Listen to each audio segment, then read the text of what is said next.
Well, good afternoon, everyone. I hope everybody's fed up and not too comfortable. We don't want anybody drifting off for the afternoon here. Welcome to the start of the afternoon session. My name is Dave Quist. I'm the Executive Director of the Institute of Marriage and Family Canada, and we're very pleased to be sponsoring our keynote speaker for this afternoon.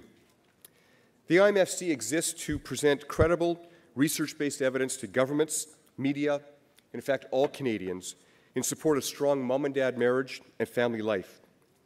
We believe that Canada's decision makers need to have the most accurate information available in order to answer questions such as, what is the impact of democratic changes in Canada today? How does education impact our children and families today? Is there a connection between strong families and strong economy? The answer to that one is yes. Can we afford full-day kindergarten, and are there any positive outcomes? The answer to that is no, we can't, and very few. Furthermore, we cannot separate fiscal and social policy. Each impacts the other. Witness the current debate over old age security and demographics right now. Solving these problems takes greater research and innovation than most governments are able to offer today. And social policy innovation is what the IMFC can assist with. At your table settings today, or at your chairs rather, is our 5th anniversary book, which we distributed last year. It tells of our history, our work, and our future plans.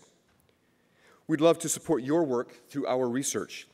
Stop past our booth today, take those booklets with you, stop past and say hello. If you're not receiving our publications, we'd love for you to come and sign up. Go to our website, imfcanada.org, and sign up online. And if you don't like the look of our website when you get there, don't worry. We don't either. And so we're actually redoing that right now, and I'm going to cross my fingers and say that we're actually trying to launch that later today. Or sorry, later this month. Later today, I'd have people upset with me pretty quick. And now the man that you've actually come to hear today. Dr. Marvin Olasky is a man that's not afraid to speak up on topics that others have shied away from. He's had an extended teaching career. He's a distinguished author or co-author of over 25 books, including Compassionate Conservatism, The Religions Next Door, Abortion Rights, and Transforming Welfare. He's the editor-in-chief and founder of World Magazine and holder of the Distinguished Chair in Journalism and Public Policy at Patrick Henry College. Dr. Olasky earned his undergraduate from Yale University in 1971 and a PhD in American Culture from the University of Michigan in 1976. He's been married for 35 years, has 4 sons. He's written over 2,800 articles for publications ranging from World Magazine, the New York Times, Wall Street Journal, and Washington Post. Professor at University of Texas at Austin for over 2 decades, and provost of the King's College, New York City from 2007 to 2011. He's also a senior fellow at the Accident Institute, has been a foster parent, a PTA president, informal advisor to George W. Bush, and a Little League assistant coach. I guess with 4 boys, that sort of comes naturally, doesn't it? Philanthropy magazine called Dr. Olasky's The Tragedy of American Compassion one of the 8 books that changed America. Will you please join me in welcoming and giving him a warm Canadian welcome to Dr. Marvin Olasky. Welcome. Thank you so much. Well, thank you. 4 decades ago, when I was 21, just graduated from college, I decided to bicycle across the United States. I started in Boston, kept going until I reached the city in Oregon where I was going to work in a newspaper. And wanting to go pretty much in a straight line, I bicycled across upstate New York and entered Ontario at Niagara Falls. That was my first time in Canada. I kept bicycling and eventually re-entered the United States and Michigan and kept going, made it. But there was one day I stopped at an old wooden fort, or a reconstruction of one. You may know which one it is. I couldn't quite find it on an atlas now, but it had signs describing its history during what in the United States we call the War of 1812. And there I read about American aggression and about how the marauding invaders were stopped by brave Canadians. I learned at that point, and I've tried to remember, that Canadians do not like to take advice from Americans. And so I'm here really not so much to offer it, but to report on the American experience and perhaps allow you to make some connections between that and the Canadian experience. Three parts to what I want to talk about today. First, some U.S. history. Second, where we are now south of the border concerning welfare. And then third, where we may be going. Start with some quick history. The United States from the 17th century up through really the 1920s had a war on poverty that was far more successful than the war on poverty that began to be waged from Washington in the 1960s. The warriors were not governmental officials. They were thousands of local, private, charitable agencies and volunteers, religious groups to a large extent, all across the country. They did not abolish poverty, but they did help millions out of poverty, including my own grandparents. Then other people, new immigrants came in, presented new needs, but there were always springs of fresh water flowing at that point. People were able to move out of poverty. And that's been very different from the American experience of the past several decades, where we have tended to have multi-generational welfare dependency. In a sense, blocks of ice rather than flowing water. We've had always winter but never Christmas in many poor areas of our country. And the groups that were successful in fighting poverty during this first war on poverty from colonial times up to the 1920s were groups that offered help that was challenging, personal, and spiritual. Those were the three crucial dimensions. They pushed people to work. They provided mentors for people who were poor who would help them find a job and stay in one. They helped the self-image of these individuals by showing them that, in fact, they are created by a wonderful God who created them with the ability to do great things. This was very different than our own experience of past decades. That experience really began in the 1930s in the United States during the Depression. Politicians described the Depression as a plague that would run its course. So welfare coming out of the national government in Washington was supposed to be a temporary measure. The agency in charge was the Federal Emergency Relief Administration. The Bureau of the Budget Director at that time, a fellow named Lewis Douglas, warned very emphatically that thousands of people would settle into government-made jobs if the programs were long-lasting, but they would not be real jobs. They would not teach people real work and the effort needed to get into that and to progress. And the result, according to Lewis Douglas, would be long-term economic collapse. President Franklin Roosevelt became the chief executive in 1933. He was a proponent of a much larger government, but he himself acknowledged the danger of welfare programs becoming a habit with the country. Again, they were supposed to be temporary. In November 1933, Franklin Roosevelt said, "When any man or woman goes on a dole, something happens to them mentally. The quicker they are taken off the dole, the better it is for them the rest of their lives." In 1935, Franklin Roosevelt argued we must preserve not only the bodies of the unemployed from destitution, but also their self-respect, their self-reliance, their courage, and determination. And he noted, in the business of relief, we are dealing with properly self-respecting Americans to whom a mere dole outrages every instinct of individual independence. Most Americans want to give something for what they get. That something, in this case, honest work, is the saving barrier between them and moral disintegration. We propose to build that barrier high, end quote. And this, again, from Franklin Roosevelt, the leading proponent of the developing welfare state. And in the 1930s and the 1940s and the 1950s, to a large extent, that barrier was kept high. Welfare was still seen as something temporary and something that was designed to help people get to work as quickly as possible rather than enable them to stay off work for the rest of their lives. That changed with the social revolution of the 1960s in the United States. And from then, really up until the mid-1990s, officials did not keep that barrier high. In fact, they kept lowering, and instead of offering challenging, personal, spiritual help, they emphasized entitlement, enabling people to stay poor. In the 1960s, they started banning any mention of God from any type of poverty programs. Government organizations enabled people to stay poor instead of challenging them to come out of poverty.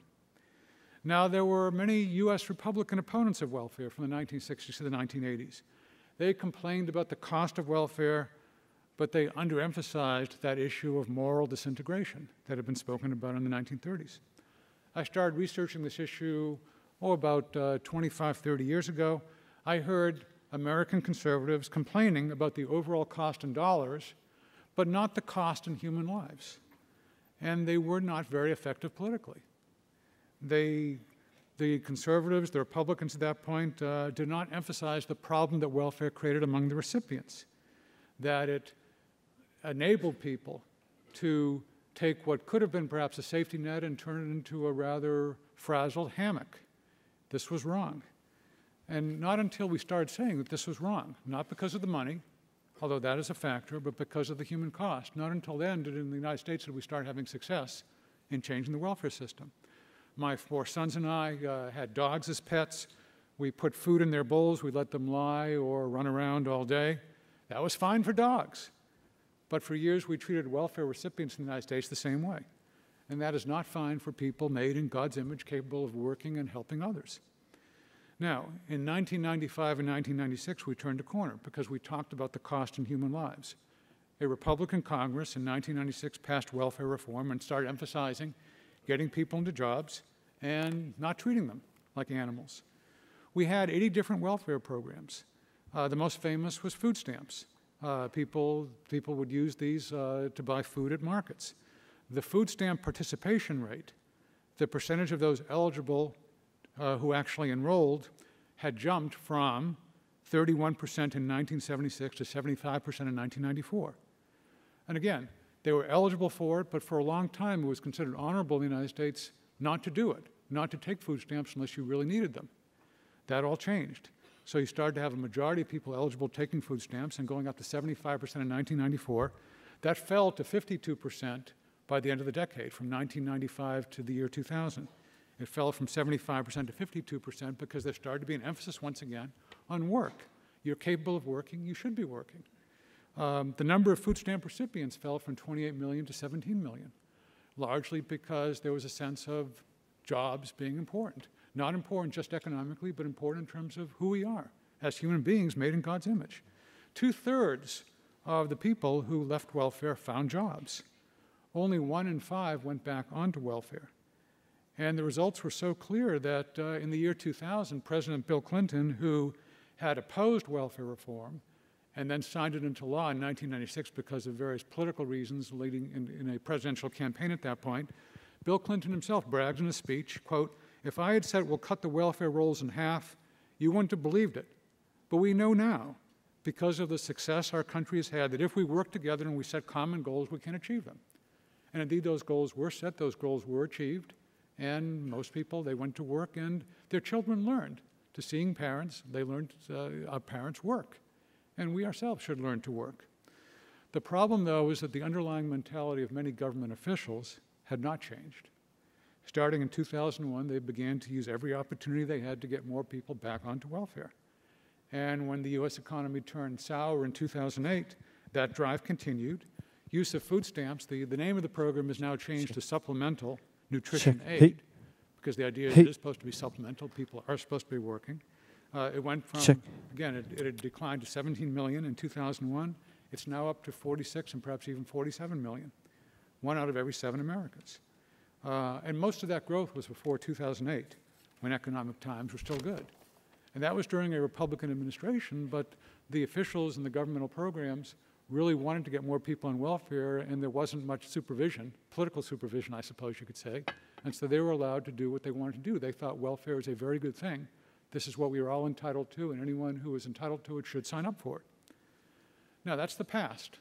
Again, this period of change in 1995 and 1996, real improvement over the next 5 years, and then back to the same old over the past decade. And that brings us to part 2, the present. Again, I'm not arguing against welfare in some limited circumstances. I was in Houston recently, spoke with a woman named Jean Solis. 7 years ago, she was 48. She had a 10-year-old daughter. She lived in a battered women's shelter, and she reluctantly joined the millions on welfare. She says, "I needed food stamps to feed my daughter." She worried about her daughter's perceptions. She worried, well, what am I teaching her when I don't stand up for myself? but she received training at a place in Houston called the Work Faith Connection. It's a Christian program in Houston, and she was able to, from there to gain a full-time job in 2008, and she kissed food stamps goodbye. In fact, she says, I stopped on April 1st, 2008. That was a good day for me. So for Jean Solis, welfare worked the way it was supposed to work. Temporary help that saved her and her daughter from destitution, gave her time to get on her feet. But I also, in Houston that same day, I was talking with a man, Scott Wesley. At age 20, while heavily using cocaine and alcohol, he impregnated his girlfriend. Over the subsequent 12 years, he became the father of sorts to 4 children, lived off numerous welfare programs, including food stamps. He felt no pressure at all to work.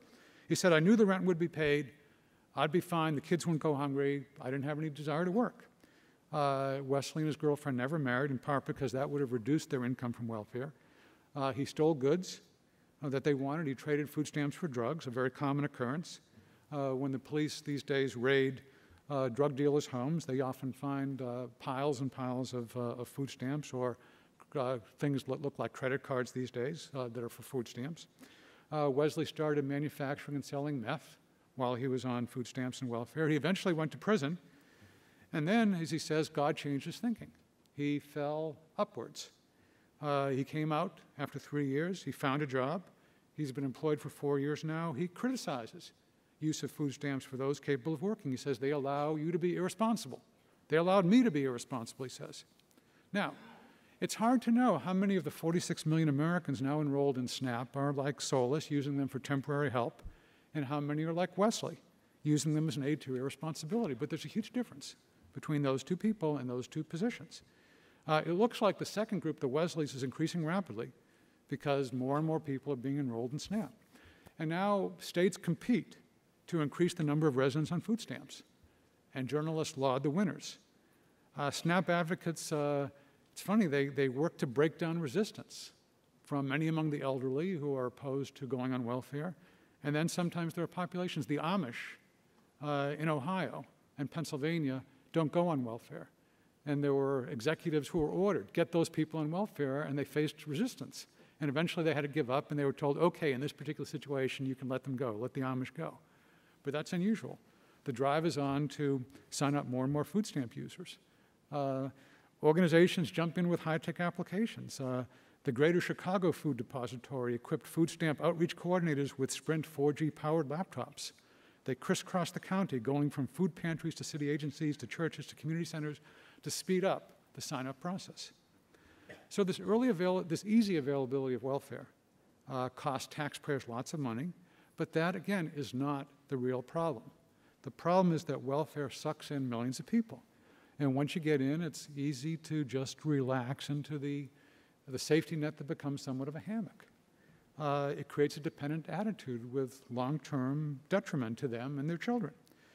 And then also, there are budgetary pressures these days, of course, and we are likely to end up with watery soup, with some desperately needy families not getting enough to provide good nutrition for their kids, because it's going to people who don't really need it. And even Americans on the political left realize that welfare in the U.S. is not fulfilling its initial mission of concentrating on those in need. I'll quote from our leading left-of-center newspaper, the New York Times, quote, the government safety net was created to keep Americans from abject poverty, but the poorest households no longer receive a majority of government benefits. A secondary mission has gradually become primary, maintaining the middle class from childhood through retirement. The share of benefits flowing to the lowest quintile of people has decreased. It was most of the money, and now it's down to 36%, because people in the next lowest quintile, from the 21st to 40th percent, are getting onto welfare also, and they don't really need it, but they're getting it, and it hurts them, and then it hurts other people, and takes up money that people who really are in desperate need could use. So this is the problem. It's a problem. It's a financial problem, but even more than that, it's a problem in terms of human lives. There are other expansions that are going on, that have gone on, and that are going on. Well, and so many of these things start small, and they have very good intentions. The people who propose them have very good intentions, but then they gradually get larger and larger and bring in people who it can ruin their lives. I'll give you an example here. In 1972, Congress made disabled children eligible for a program called SSI. SSI is Supplemental Security Income. Americans can get an additional $700 per month if the Social Security Administration deems them unable to hold a job now or at some point in the future. And initially, the program was a way to help those physically disabled, but then it started expanding. One expansion came when the program started giving money to those who were disabled themselves by heavy drinking or drug use. I have a good friend who runs a homeless shelter in Denver, Bob Cote, and he talks about the alcoholics who get monthly governmental checks, they go on a binge and they freeze to death on the sidewalks in Denver winter. He sees this, I mean, close up as an enormous evil, hurting many more people than it helps. In 1972, Congress made disabled children eligible, and the goal was to help poor parents who lost wages by taking time off from work to care for children with muscular dystrophy or cerebral palsy. And the politicians spoke very eloquently and movingly of families having additional expenses, wheelchairs, taxi rides to hospitals, and so forth. So this initial idea was good. Then the psychologists asked, why not us? They argued that depression, mental depression, can be as disabling as a bad physical ailment, and that's true enough. But tests can show physical cancers. Psychological ones are often judgment calls, which means that some money seekers can game the system when they want the money that a diagnosis can generate. And hundreds of thousands of Americans have learned to game the system. Washington at one point decreed that at least 10% of preschoolers in Head Start, the government program for poor children, that at least 10% needed to be disabled. These are let's say, 4-year-olds. Well, that created an incentive to have more children so classified, an incentive by the people who run these programs, and sometimes an incentive on the part of the parents. There are 2 Massachusetts parents now in jail, the Rileys, because they overdosed their 4-year-old, Rebecca Riley, with a drug taken for treatment of bipolar disorders. The parents and their 2 older children were already receiving each $700 per month, $2,800 per month, suffering from mood swings and attention deficit disorder, and they wanted $700 more from Rebecca. And they overdosed her, and 4-year-old Rebecca died on the floor of her home. An extreme example, but there are other examples that occur when you set up a system where some people have incentives to make themselves not better but worse. That's an extreme case, but now there are 1 million children on SSI. And even the Boston Globe, which is on the left, says the government has gone too far. There was a Globe editorial noting that Americans used to have a can-do attitude, but welfare creates a slippery slope. So it's easy to slip from can-do to cannot, where in fact you try to make yourself sicker than you are. And that's where we are in the United States now. The danger is great. Again, not everyone, not most people, but some people, and as long as you keep expanding the barriers, expanding the borders, this is what happens.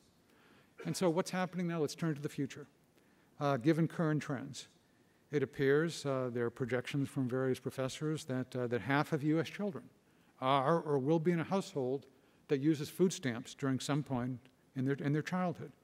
More than 90% of children with single parents will spend time in a household receiving food stamps. And again, as a temporary thing for people in desperate need, yes. As a permanent thing and training kids that this is where the money comes from, this is where the food comes from, it's enormously destructive. Well, there's a debate in the United States now about how we change that. How do you prevent a welfare society when most people become dependent on government for a dole? How do you stop accepting excuses where there are people who say, well, gee, there's no way I can get a job in today's economy. And that's just not true. At that Work-Faith Connection in Houston, there's one room they have with photos of more than 1,100 men and women who have graduated from their job readiness workshops over the past 4 years. Many are, and perhaps even most of these people, are felons. They particularly work with people coming out of prison, and felons are statistically the least likely to be hired. But Work-Faith offers training. It helps people adjust their attitudes. And they've found that 78% of their graduates get a job. And most of them continue in that job for at least 1 year. They track them through that first year. Now, if felons can do it, then anyone can. There was a counselor at an anti-addiction program that I visited a few years ago. He had believed, and he also was very much on the left politically, he had believed that the poor are trapped within brick walls. This is a capitalist system. They're poor. They're stuck. There's nothing you can do. He worked as a counselor there for 7 years, and he learned, this is what he said, he learned that the walls are not brick, they're paper, and someone who wants to can punch right through. no matter how that person is messed up, there are still opportunities. There's a movie called Black Hawk Down, which I can recommend as a good action film, and there's a sergeant who tries to turn down an assignment by saying he's been shot. This is a group of US soldiers who are shot up in Somalia. He says, "I've been shot." The colonel replies, "Everybody's shot. Get in and drive." And that's exactly that was the thing in the movie, and that's really, I think, an attitude towards life in general. I mean, everyone's been shot in some way. Don't keep making excuses, get in and drive. There are some who are mentally or physically unable to punch, that's true, or drive. Some, but a small number of those who in the United States are now on welfare. There are some who need temporary emergency help, a larger number, but 46 million Americans and more each year. And the problem, again, I can't stress this enough, it's not the cost that's the chief problem. It's substantial, but it's not the cost that's the problem, it's the problem in lives. And if conservatives just talk about the cost, at least in the American experience, conservatives get nowhere.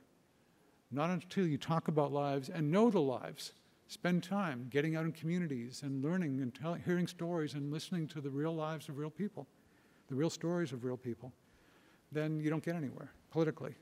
The basic thing that changed American understanding was that we are all created in God's image. We're capable of doing great things. We should not be on welfare. US politics now, there's a huge divide. The left emphasizes government as the way to create change we can all believe in. The right emphasizes the individual. I tend to be more or less on the right, but I also see that if those are the only two choices, that lots of Americans will embrace big government. Representative Barney Frank from Massachusetts is often quoted as saying, "Government is simply the name we give the things we choose to do together." Well, as long as that's the only way to do things together, a lot of people will vote for more government, especially if they think they will prosper from it. The turning point is when we realize that there are other ways to, other names for the things we choose to do together. Civil society is one name. The independent sector or the nonprofit sector is another name. The problem, let me just say, is not just organizational, it's also personal. For a couple of years, back in the 90s, when I was trying to promote welfare reform, I was flying around the United States a lot. I accumulated enough frequent flyer miles to get free upgrades to first class very often.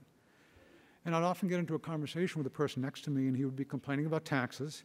And I'd say, "Okay, what if you could reduce your tax bill, but you'd have to spend a couple of hours a week on the other side of the tracks, helping a poor child learn to read or an ex-prisoner to stay out of trouble? Or if you're a doctor working at a clinic for the poor over there, and you could reduce your taxes in that way, but you'd have to volunteer several hours, would you want to do it?"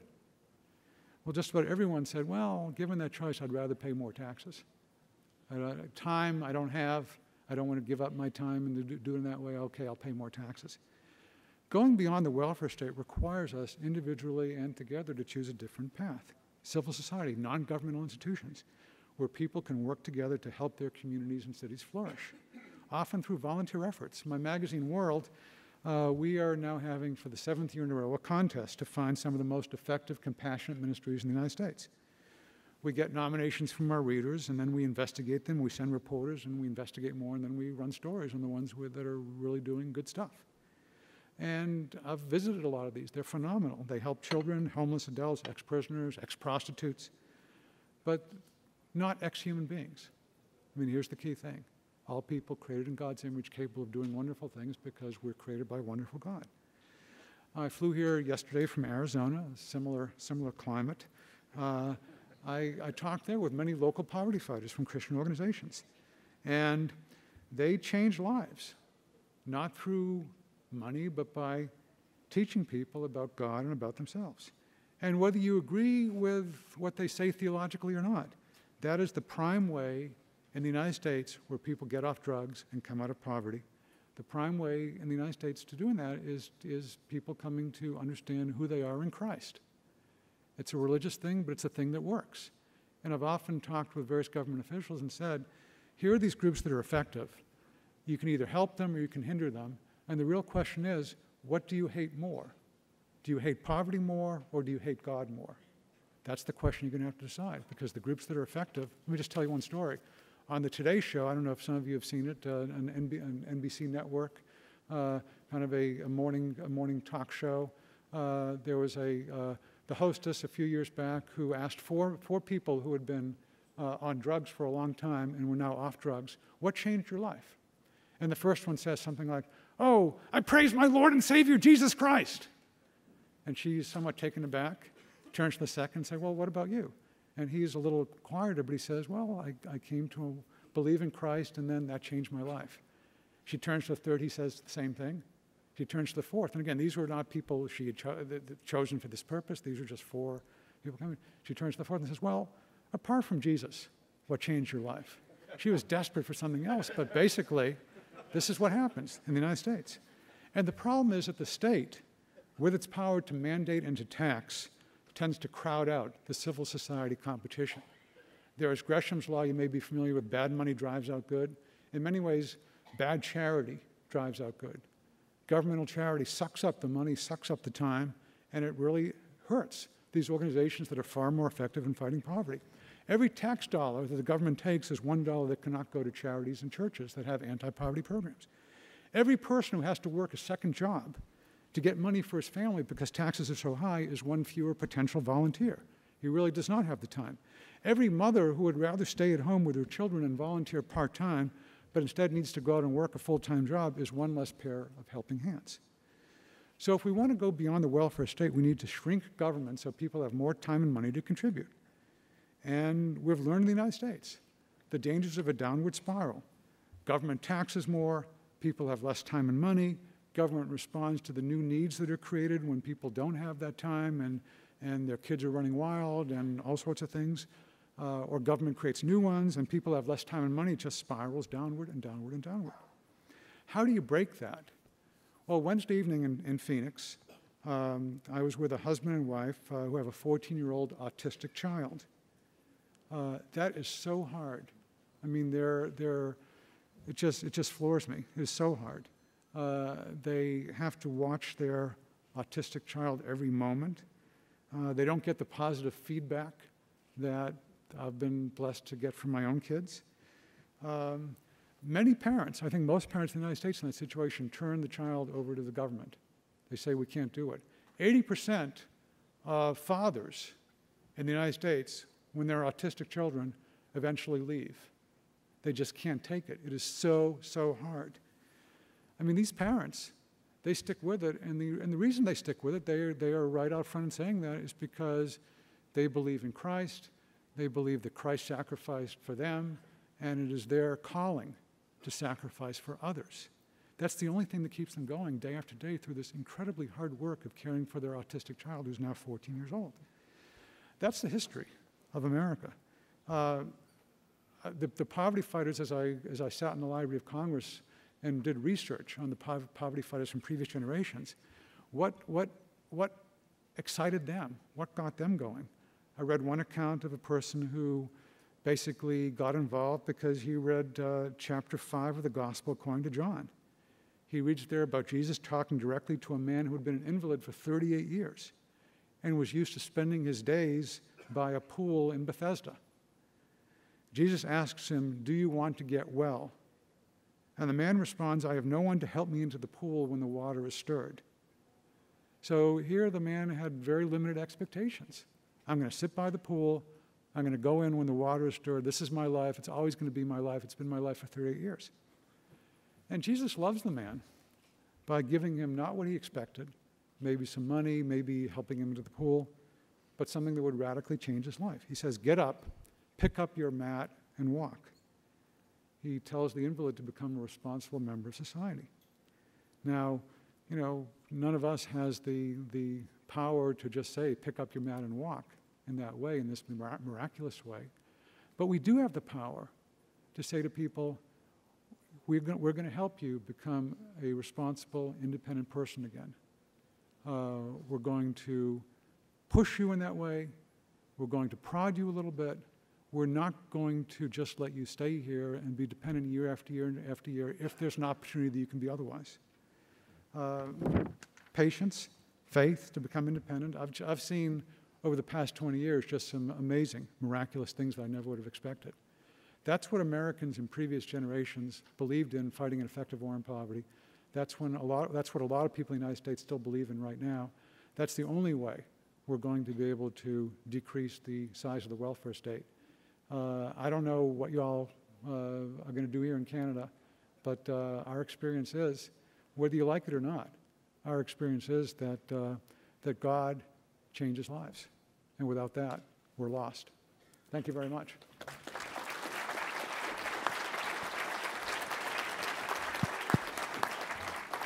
Thank you very much, Dr. Olasky. It's greatly appreciated your words today. Our responder today is almost needs no introduction at all. Michael Coren is somebody that we've watched on television. We've read his columns. He has numerous books to his credit as well. And so I'll bring him forward for a time of response right now. Thank you very much, Michael. Thank you. You can clap. It's okay. We haven't got too much time, so just a couple of questions. The notion of welfare dependency, I want to reverse that. I don't mean the welfare recipient being dependent on the state. I mean the state being dependent on the welfare recipient at two levels, both emotionally, for good reasons. People within the state, within government, within the bureaucracy think they're doing the right thing and they can't break out of that mindset. But also from a more malicious standpoint, and that is, if people depend on you, they will vote for you. And whether it's Britain, Canada, the US, or continental Europe, the state and welfare is seen as a party of the Liberal or Social Democratic Party. So how do we get out of that point of view, and if you like, liberate and empower people who up to now have been on welfare? I'll do one at a time, otherwise you'll get terribly confused. No, okay, well, the second one is, look, and I speak here as a Christian, but the language that was used, it was music to my ears, but Canada is a different country from the United States of America, and any conservative politician here will tell you that once you use the context of even something as innocuous as made in the image of God, and when you mention Christianity and faith, it opens the door for all sorts of very, very, very intelligent, fair, I'm joking here, objective people in media to say, that's interesting. In other words, they will try to crucify you, forgive the pun. So in Canadian politics, in the Canadian public square, and people are trying to change this, but if you do mention people being made in the image of God, and the only real alternative to welfare dependency is something with a strong faith imperative, you do open yourself up to all sorts of attacks. And what tends to happen is the debate is not expanded, the debate is closed down. So the language, the vocabulary is very important. So that's another observation. And the last one will be this. We don't have in this country the underclass, if you like, and I hope that doesn't sound too pejorative. We don't have the underclass that you do have in the United States of America. We do have multi-generational welfare dependency, but to nothing like the same extent. We do have parts of the country that have welfare as part of the fabric of their way of life, but it's minimal compared to south of the border. So with your knowledge of Canada, do you think we really face the same problems, the same predicament, as you do in the United States? Could you define your first question a little more? Define the first question a little more? Oh, I've forgotten what that is. The first question was we hear about welfare dependency, and we always assume it's the recipient being dependent on welfare. But I think that frequently the state is dependent on the recipient. And that is, you create a dependent class, so their support for you, their votes will go to you. And whether it's this country or the United States or Europe, Britain, the party of welfare is invariably thought to be, almost exclusively thought to be, either liberal or social democratic. The Labour Party in Britain, the Democrats in the United States, and still to a large extent, the Liberals or the NDP in Canada. So is it in the self-interest, if you like, of parties of the left to make sure that, not in a malicious way perhaps, but to make sure that there is a large class of people who are dependent on the generosity of the state? Yes, I've just been warned. Short response, please. And so, no, the problem of a political grouping that is highly dependent on expansion of the welfare state is a very difficult problem, and that's why in the United States our experience from 1995 to 2000 of actually being able to shrink the welfare state is a real anomaly. the tendency is for the welfare state to grow because of exactly that reason, that there are thousands and tens of thousands of people in politics and government who depend on that. How to change that? I don't have a good answer. What happened in the United States in those 5 years was, I think, to a large extent, dependent on or involved with this idea of it just wasn't right. It wasn't so much power politics anymore. It was just, this just isn't right. It's not helpful to the people being helped. This first, and I will keep this short, but one story. I mean, here's what really opened my eyes was going around once in Atlanta, being shown around by a local African-American leader who went around pointing to the various government buildings, this welfare building, this building, that building, and saying, that's the enemy. This is what keeps us, and this again is in American history, this is what keeps us on the welfare plantation. It's a new form of slavery. And unless that was understood by people, not just conservatives, but by some people on the left as well, we did not have the critical mass for welfare reform. But there was a brief period in American history where that was understood. I think we've probably moved away from that now. How do we move back to it? You know, when we have such a dependent class of politicians, I don't want to keep repeating this, but it's a Christian sensibility, shared by many Orthodox Jews in the United States, and by some Muslims as well. But a sense is this just isn't right. We are treating people as animals. We're putting food in their bowls, scratching them on the stomach the way I would do with my dogs, and letting them lie around. It's just not right. That's what it came down to. Not dollars and cents, but it's just not right.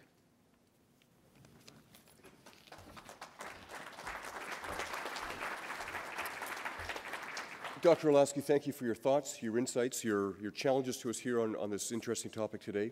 Michael, thank you for your insights as well in bringing that to life for us as well.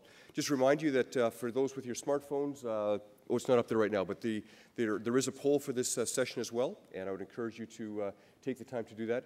We have pushed up and past our time right now for questions, so I'm going to ask the gentleman if we'll turn over to the next session here, but if you have questions individually for Dr. Olasky or Michael Coren, we'll step over to the side and let you ask a few questions here, but we'll let the next session move on from now. Thank you very much for your attendance this afternoon, and enjoy the rest of your day. Thank you.